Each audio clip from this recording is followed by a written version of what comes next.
네, 안녕하세요. 기룡쌤TV 기룡쌤입니다. 반갑습니다.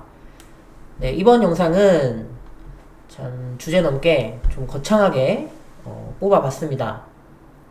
제목해서 무너진 공교육, 실패를 인정하고 새 판을 짤 때 라는 제목으로 초등학교 교육뿐만 아니고 우리나라 교육 전반에 걸쳐서 얘기를 좀 해볼까 합니다. 왜 제가 이렇게 주제 넘게 거대 담론을 주제로 잡았느냐 하면, 제가 이제 한 달 전쯤에 어떤 기사를 봤는데, 그 기사를 한번 보여드릴게요.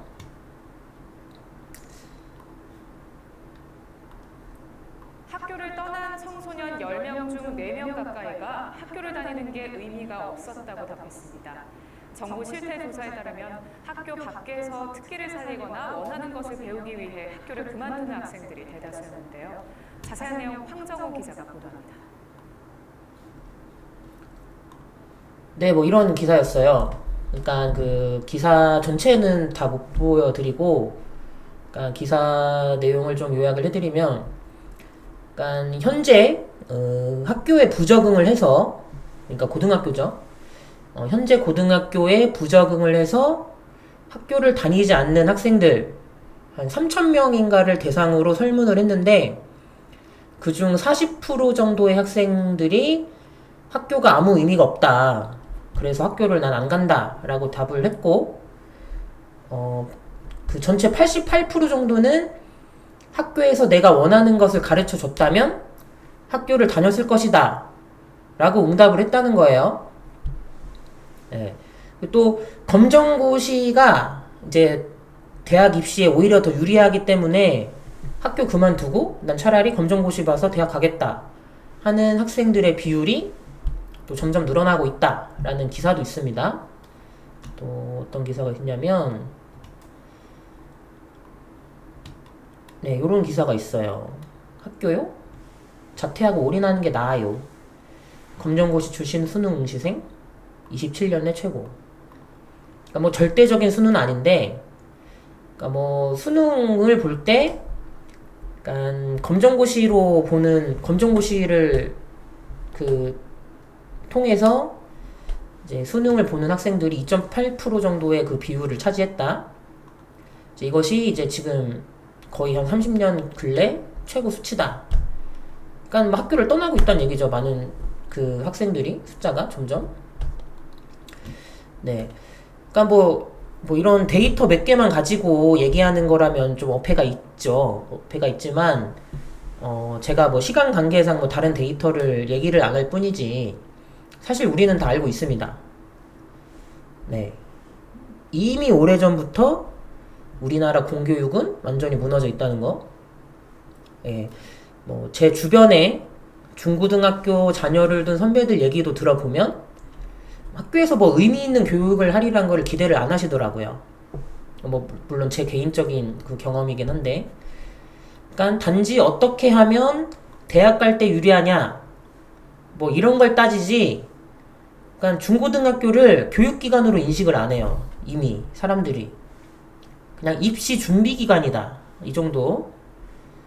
예, 뭐 제가 특정 학교나 선생님들을 막 비난하는 건 아닙니다. 그냥 일반론을 얘기하는 거예요. 뭐 그렇다고 초등학교는 안 그렇냐? 뭐 들리는 뭐 풍문에 의하면 초등학교 학부모들도 이제 오전에 막 애들 보내고 어머님들끼리 모여가지고 이제 얘기할 때 이런다는 거예요. 뭐 학교가 뭐 애들 잘 돌봐놔주면 되지 뭐 그래? 뭐 이렇게 얘기를 한다는 거예요. 옛날부터. 그러니까 초등학교도 이제 교육보다는 보육기관 정도로 생각하는 이런 현실이다. 오래전부터. 네. 근데 우리가 그동안 마치 현실이 아닌 것처럼 모른 척을 했죠. 마치 없는 문제처럼. 그러니까 우리나라는 이게 문제입니다. 이게 왜 다들 속으로는 그렇게 생각하면서 현실을 막 외면해요. 뭐 없는 것처럼. 그죠?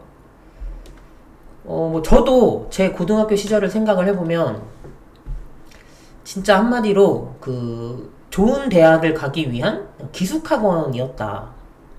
오로지 그 수능 점수를 잘 받기 위한 그런 공부. 예. 뭐 다행히 뭐 저 개인적으로는 이렇게 막 자리에 오래 앉아가지고 공부하는 걸 뭐 그렇게까지 싫어하지 않았기 때문에 나름 적응을 했는데, 근데 뭐 저 같은 사람만 있어요. 그러니까 뭐 그런 방식에 맞지 않고 적응하지 못하는 그 많은 수의 학생들을 철저하게 소외시키는 그런 교육 방식이었다. 뭐 사실 교육이라고 할 수 있는 그런 수준이 아니었습니다. 예, 진짜 까놓고 얘기해서 정말 정말 솔직히 얘기하면 저도 그냥 공부 독학했어요. 독학. 진짜 우리 고등학교 선생님들 죄송한 말씀이지만 다 좋으신 분들이고 죄송하지만 그냥 수업 시간에 그냥 졸리면 자고 자 혼자 막 공부해서 저기 대학 갔어요. 솔직히. 근데 이제 저만 그랬냐? 저뿐만이 아니고 그 당시 인문학교 고등학교는 다 그랬을 겁니다. 예, 솔직히. 근데 이제 시대가 바뀌어가지고 이제 지금 학생들은 참지를 않고 그냥 학교를 뛰쳐나간다는 얘기입니다. 그리고 더 이상 학교에 기대를 안 하고 있다. 근데 뭐 그런 학생들이 불량 학생이냐? 아니라는 거죠. 다들 다 각자 생각이 있어서 학교에선 배울 게 없으니까 내가 여기서 썩느니 그냥 살 길 찾아서 나간다는 거죠. 나 고등학교 졸업장 필요 없다. 예. 저는 되게 현명하다고 생각해요. 이런 친구들이. 용기 있다고 생각하고. 저는 응원합니다. 개인적으로. 네, 이런 친구들. 그렇지만 어쨌든 굉장히 좀 가슴 아픈 현실이죠. 또 교사의 한 사람으로서. 물론 전 초등이지만 참 가슴 아프고 미안한 얘기죠. 학생들한테. 또 이렇게까지 이제 공교육이 무너진 거는 공공연한 우리가 이제 알고 있는 사실인데, 그럼 왜 이렇게까지 공교육이 무너졌냐 하면은 저는 크게 두 가지로 봅니다. 네, 시간 관계상 두 가지 정도만 얘기할 것 같은데, 일단 제일 큰 문제는 첫 번째 제일 큰 문제는 입시제도의 실패. 요게 제일 큰 요인이고, 두 번째는 그런 비정상적인 입시제도에 따른 어떤 학교의 무력화. 저는 이렇게 두 가지로 보거든요. 그러니까 정리를 하면 이 망할 놈의 이 입시제도와 또 자의반 타의반 교육기관 본연의 역할을 포기한 학교, 이렇게 두 가지지 않나. 저는 이렇게 보고, 먼저 그럼 우리나라 입시제도에 대해서 이야기를 하면 참 민감한 문제지만 지금 우리나라 교육의 가장 큰 문제는 대학 입시라고 봅니다. 저는.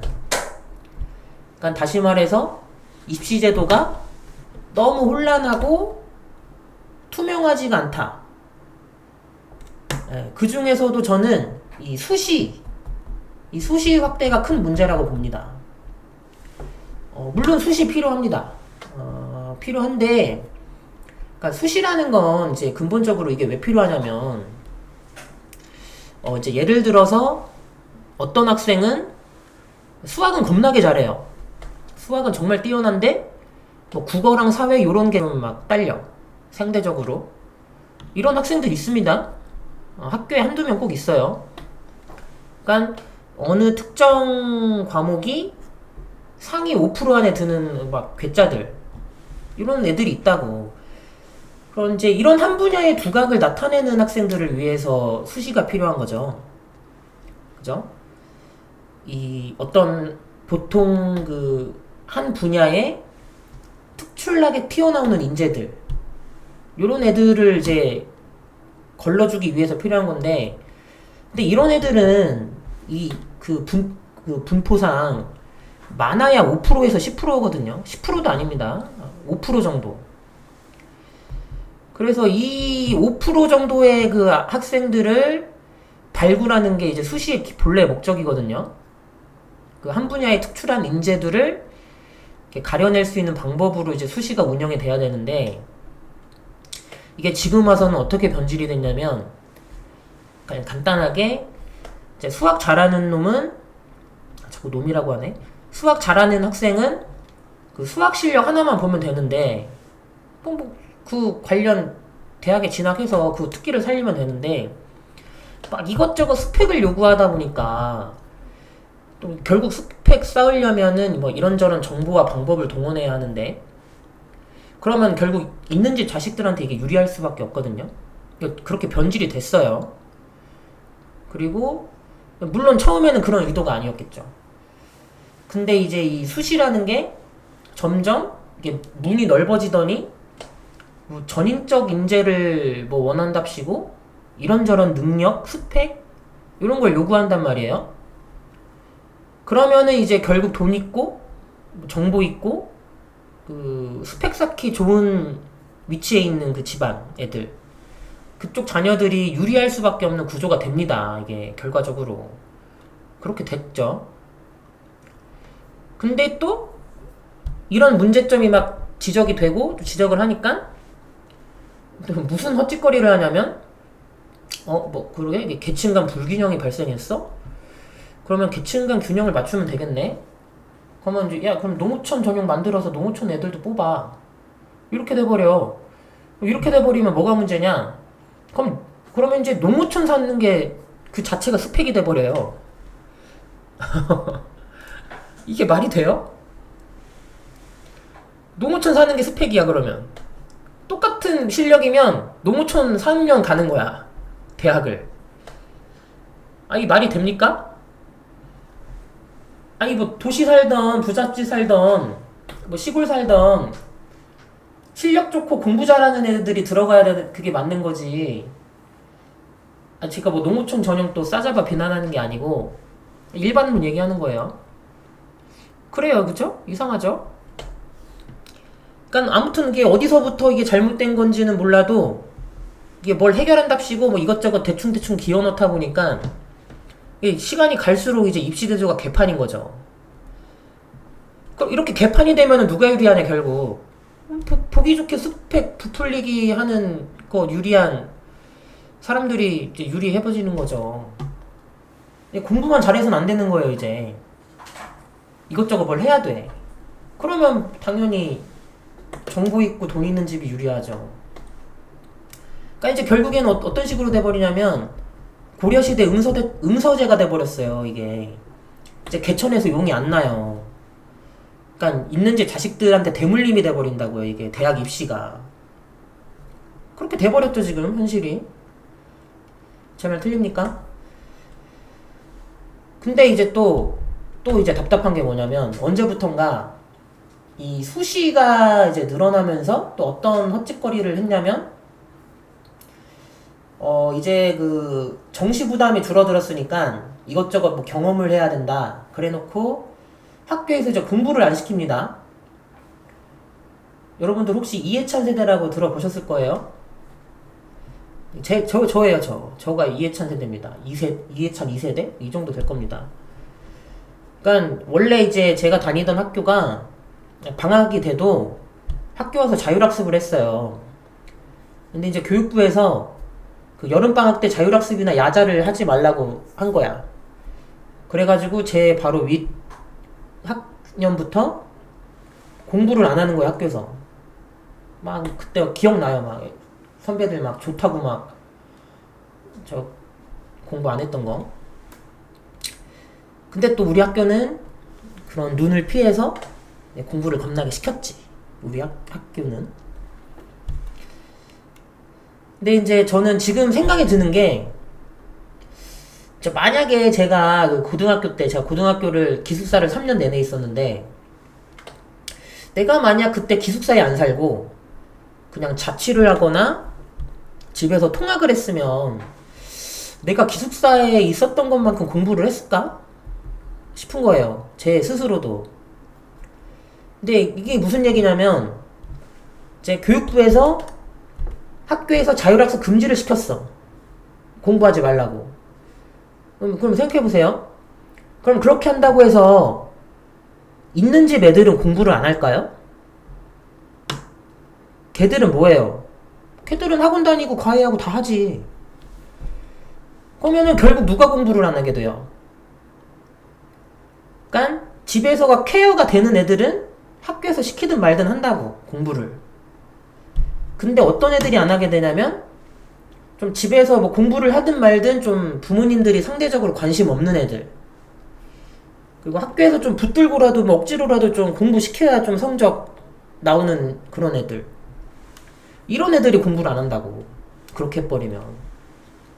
그런 애들이 공부를 안 했다고요. 그러니까 결국 전체적인 학력이 줄어듦과 동시에 교육 격차도 더 생긴 겁니다. 있는 집 애들이랑 없는 집 애들이. 결과적으로. 너무 비약이에요? 난 되게 합리적인 얘기 같은데. 왜 한번 냉정하게 생각해봐요. 그러니까 옛날에는 저 초등학교 때까지만 해도 학교에서 막 나머지 공부 시켰습니다. 뭐 모르면 알 때까지 이제 선생님이 붙들고 막 시켰다고요. 애들 막 울면서 했다고 공부를. 근데 지금 와서 생각해보자 이거죠. 그게 과연 정말 나쁜 거냐? 그게 나쁜 거예요? 아니 그렇게라도 학교에서 공부 시켜주면 좋은 거 아니에요? 아니 있는 집 애들은 어떻게든 공부를 하죠. 근데 그런 여건 안 되는 애들은 학교에서 잡아서라도 공부를 시켜야지. 안 그래요? 그러니까 애들이 상처받을까봐 공부를 시키지 말래. 이렇게 막 이렇게 하면은 애가 상처받는데. 아니 학생이 공부를 못하면은 스트레스 좀 받아야 되는 거 아닙니까? 아니 축구 선수가 축구 못하면 스트레스 받아야 되고, 아니 장사하는 사람이 장사 안 되면 스트레스 받아야 되는데, 아니 그럼 학생이 공부를 못하면 스트레스 좀 받아야죠. 왜 그런 식으로 얘기를 하는지.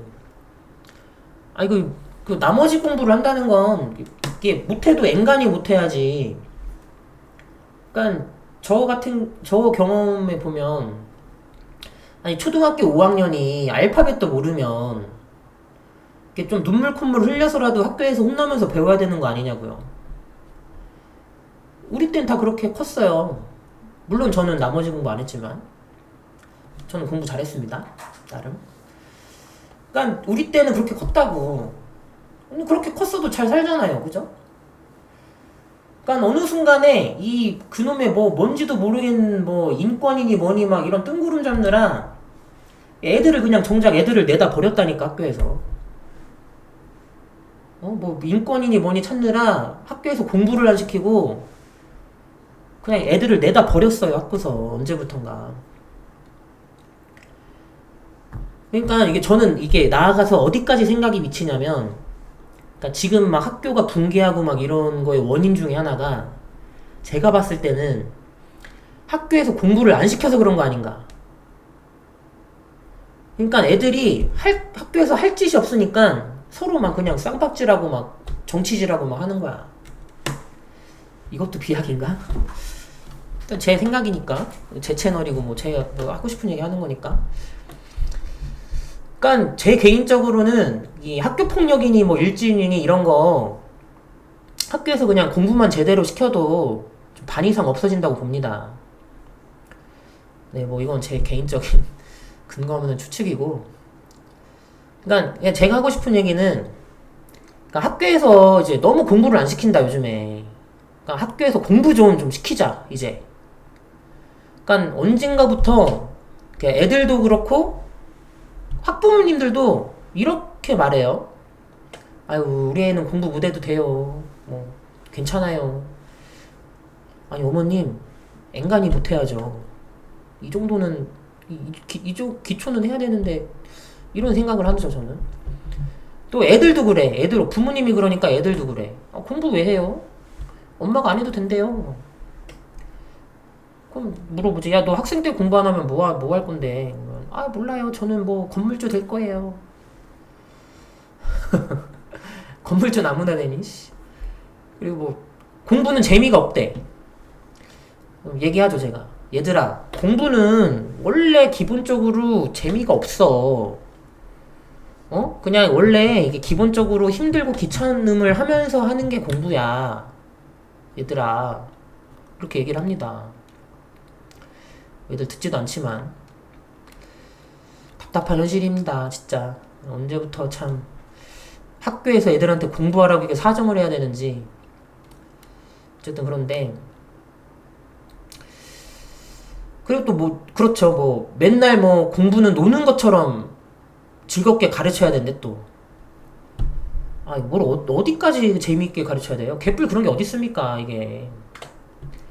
그냥 어려운 거 참고, 견뎌내고, 내가 몰랐던 거를 내가 끙끙 대가지고 어느 순간 이거 알아냈을 때 그런 재미가 있는 거거든요, 공부라는 게.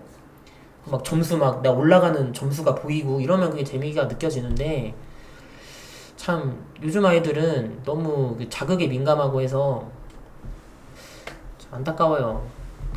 그리고 또 애들도 이런 얘기해요. 뭐 아이돌 한다고 그러고 뭐 한다고 하는데 굉장히 쉽게 생각하죠.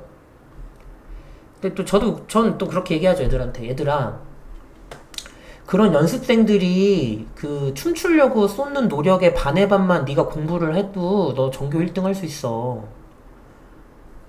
야, 얘들아, 손흥민 있잖아. 맨날 그냥 축구 차고 재밌는 거 같지? 너네들이 놀고 게임할 때, 저기, 손흥민은 죽어라고 공차. 손흥민이 노력하는 거에 반의 반만 하렴. 아니, 저 정도 재능을 가진 사람들도 어마어마한 노력을 하는데, 벌써부터 지금 이 공부가 어렵다고 하면 어떡하니? 이렇게 얘기를 해줘요. 제 말 틀립니까? 그리고 참 부모님들도 정말 각성을 하셔야 됩니다. 이게 내 자식들 오냐오냐만 하지 마시고 좀 더 강하게 키우셔야 됩니다. 이게 다 충분히 할 수 있는 애들이에요. 안 시켜서 그래요. 혹시 압니까? 이 애들이 정말 공부 재미 들려가지고 정말 그런 공부 쪽에 재능 있을지. 뭐든지 시켜봐야 되는 거 아니겠어요? 근데 또 제가 또 이런 소리 하면은 요즘 세상이 어느 시대인데 뭐 애들 공부시켜야 된다 이런 얘기를 하냐 이런 얘기 하면은 뭐 애들이 공부 때문에 막 스트레스 받아가지고 자살도 하는데 뭔 소리냐 하실 텐데, 우리 말은 바로 합시다. 지금 애들이 겪는 게 공부 스트레스가 아니죠. 이거는 입시 스트레스죠. 입시 스트레스. 그러니까 입시가 참 이게 답이 안 나오니까, 그러니까 옛날에는 애들이 그냥 솔직히 공부만 잘하면 됐거든요. 근데 요즘에는 뭐 이렇게 하라는 게 많어. 그러니까 스트레스인 거예요. 진짜로. 그리고 참 얘기 나온 김에 그 언제부턴가 그놈의 학생 인권, 그것도 제가 또 따로 뭐 영상 제작해서 얘기를 해볼까 하는데, 이게 학생 인권을만 이거 막 강조를 하다 보니까 이게 학교가 그냥 산으로 가다 못해 그냥 저기 계곡에 쳐 박혔어. 그냥 학교가 이게 정말 이게 애들을 위한 건지도 모르겠는, 정말 말만 그럴싸한 그런 것들을 강조를 하다 보니까 뭐 학교랑 선생님의 권위는 아주 그냥 땅에 떨어지고 아주 학교가 박살이 났어요. 얼마 전에도 뭐 전라도 쪽에서 또 뭐 난리 났었죠. 뭐 초등학생이 뭐 학교를 막 전학 다니면서 막 다 초토화를 시키고, 근데 학교에선 손도 못 쓰고. 참 이 얘기는 더 이상 언급을 하지 않겠습니다.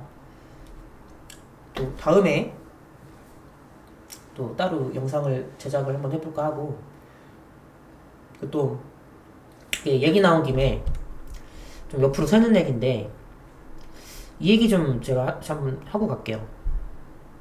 그러니까 우리가 이제 언제부턴가 이 학교나 사회 전반적으로 막 TV에서도 그렇고 막 책도 여러 권 나오고 하면서 막 자꾸 사람들한테 행복하라고 하는데, 아니 저는 좀 물어보고 싶은 게, 아니 왜 항상 우리는 행복해야 돼요? 사람이 매순간마다 행복한 게 가능은 합니까? 매순간 행복하면 그거는 정신병입니다. 그럴 필요가 있어요? 그러니까 제가 제일 낯간지러워하는 노래 중에 뭐가 있냐면 그 노래 있죠. 뭐, 당신은 사랑받기 위해 태어난 사람, 이 노래 있죠. 저는 이 노래를 들으면 막 손발이 오그라들어요. 옛날부터. 그 막 군대 있을 때부터. 근데 제가 좀 꼬인 것도 있어요, 솔직히. 아니 근데 우리가 뭘 사랑을 받기 위해 태어나요? 우리는 그냥 태어난 겁니다. 응? 아니 그리고 저 가사가 정말 말이 되려면 당신은 사랑하기 위해 태어난 사람이 되어야죠. 그래야 내가 사랑을 받지. 안 그래요? 다 모두 사랑받기만을 원하면 어떻게 사랑을 받아요? 누군가 나한테 사랑을 줘야 사랑을 받지. 물론 저 노래는 이제 예수님의 사랑을 얘기하는 거지만, 그러니까 어쨌든 우리는 무슨 목적을 가지고 태어난 게 아니라고요. 그러니까 무조건적인 사랑을 왜 바라게 만드냐고, 사람을. 그건 예수님이니까 가능한 거지. 그러니까 무제한적인 사랑을 주는 거지. 그러니까 우리 인간은, 그러니까 보통 이 행복도 아니고 불행도 아닌 요 중간 어디쯤에 있는 거잖아요, 항상. 이 중간 어디쯤에 있는 게 대부분인 거잖아요. 근데 왜 행복하지 않으면 실패한 것처럼 사람을 몰아세우냐고. 난 이게 참 궁금해. 그러니까 이게 제가 참 단언하건데, 막 넌 소중한 사람이야, 뭐 넌 행복해야 돼, 넌 행복할 자격이 있어, 뭐 나에 대해 잘 알지도 못하는 사람이 뭐 이런 식으로 접근을 한다? 아이고 우리 사랑받아야 되는 누구님 막 한다? 그럼 둘 중 하나입니다. 사기꾼이거나 사이비 종교단체거나. 아이 또 종교 비하인가? 몰라, 뭐 보지도 않는데 뭐 이 영상. 그러니까 여러분, 인생이란 건요 기본적으로 이게 고단하고 힘든 겁니다. 저도 뭐 오래 살진 않았지만 저도 한 40년 살았는데, 그러니까 제가 생각하는 그 인생이란 것은, 이 행복이란 것은, 사람이 이게 이제 육체를 가지고 이제 이 땅에 태어나서 나랑 정말 다른 각각의 사람들, 다 별놈이 다 있죠. 뭐 그중에 좋은 놈도 있고, 뭐 미운 놈도 있고, 나쁜 놈도 있고, 이상한 놈도 있고, 뭐 이런 사람들이랑 이제 평생 부대끼며 사는 게 이제 기본적으로 고단한 거예요. 고단해요, 되게 삶이란 게. 그러니까 어려운 미션이에요, 이 태어나서 산다는 것 자체가. 누가 시작하라고 한 건지 모르겠지만, 내가 시작하려고 한 건 아닌 것 같은데, 어쨌든 시작이 됐어. 나도 모르게 그냥 사는 거야, 태어났으니까. 그럼 도대체 행복이란 건 뭐냐? 일단 태어났으니까 그래도 좀 행복을 느끼면서 살아야죠. 근데 행복이 뭐냐? 이제 이게 우리가 이 행복이라는 걸 자꾸 뭐 어떤 실체가 있는 것 마냥 계속 이렇게 얘기를 하니까 우리가 착각을 하는데, 그러니까 행복이라는 건 딱 정해진 무엇이 아니라 그냥 이 고단한 일상 속에서 이렇게 문득문득 불어오는 바람 같은 거라는 말인 거죠. 문득문득 찾아오는 바람. 그러니까 행복이라는 건 그러니까 어떤 목표점으로 존재하는 게 아니고, 그러니까 우리는 보통 저 행복, 어떤 목표점, 저기에 내가 도달을 하면 거기에 행복이라는 게 짠 하고 마냥 있다고 생각하는데, 그렇지 않습니다, 절대로. 행복이라는 실체가 없는 거예요. 이거 각자 그 주관적인 거고, 그냥 내가 어떤 상황에 있든지 간에 그냥 바람처럼 순간순간 이렇게 불어오는 거예요, 이게. 그렇기 때문에 그걸 제가 잡고 싶다고 이렇게 손으로 잡고 싶다고 해서 잡히지도 않는 거고, 또 내가 지금 원한다고 해서 바람아 불어라 해서 이렇게 불어오는 것도 아니고, 그러니까 이게 그냥 시시때때로 나도 모르게 문득문득 불어오는 거죠. 그리고 이 문득문득 불어오는 바람을, 그 불어오는 순간을 우리가 얼마나 잘 느낄 수 있느냐, 그게 중요한 거죠. 그러니까 내가 행복해야지 하고 어떤 목표를 정해서 앞만 보고 달리면 지금 이 나를 스쳐가는 지금 바람을 느낄 수 있는 여유가 없는 거죠. 그러니까 행복이 없다고 느끼는 겁니다. 불어오는데, 그래도 이렇게 있으면은 문득문득 불어오는데 그조차도 못 느끼는 거예요. 저 목표점이 있다고 착각하고 거기만 정신없이 달리니까. 네, 그러니까 그때그때 다만 그때그때 느껴라. 그때그때 불어오는 바람을 느낄 수 있는 여유를 가져라. 그러니까 아무리 뭐 힘든 상황 속에서도 순간순간에 나에게 행복을 주는 그런 건 있을 수 있는 거잖아요. 그러니까 그렇게 불어오는 바람을 느낄 수 있는 여유를 가져라 라는 얘기를 해드립니다. 네, 이제 영상이 또 너무 길어지는 바람에 뒷이야기는 다음 영상에서 진행을 하도록 하겠습니다.